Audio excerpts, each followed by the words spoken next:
चला आज पाहूया आपण गंगाफळाची भाजी.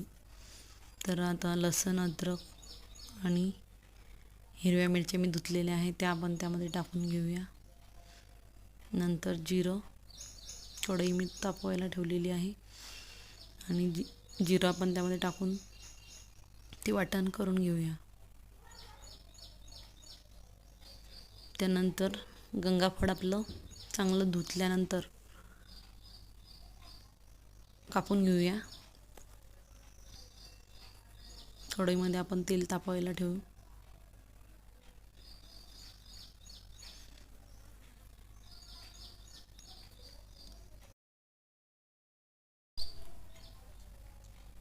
तेल तापल्यानंतर आपण मोहरी आणि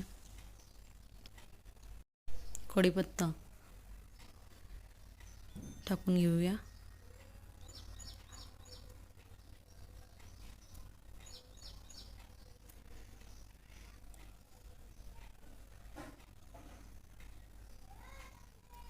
तेल चांगलं तापलेलं आहे आपलं आणि आपण हे वाटण सुद्धा लगेच टाकून घेऊया.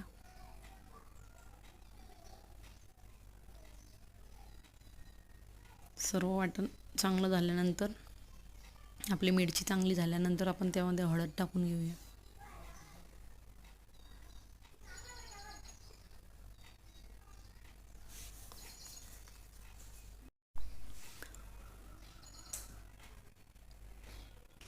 हळदसुद्धा आपण टाकलेली आहे आणि थोडंसं धनापूड मी त्यामध्ये टाकलेलं आहे.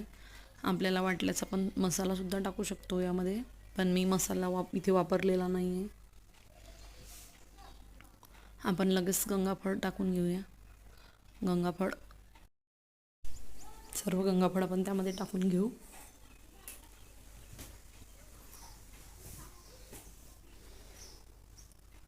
आणि आपलं मीठ सुद्धा यामध्ये वरतून टाकून घेऊया. सर्व टाकल्यानंतर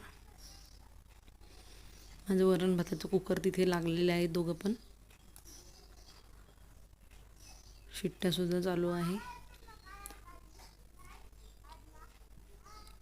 खालीवर करून घेतल्यानंतर आपण वरतून मीठ टाकून घेऊया. परत एकदा मीठ टाकल्यावर परत हलवून घेऊ.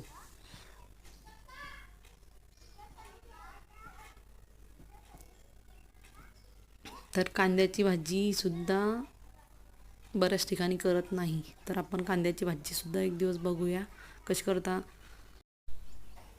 मीठ टाकल्यानंतर आपलं गंगाफळ होईल. झाकण ठेवून आपण कोथिंबीर वरतून टाकून घेऊया. आपली भाजी तयार. चला तर पुढच्या ह्याच्यात भेटूया.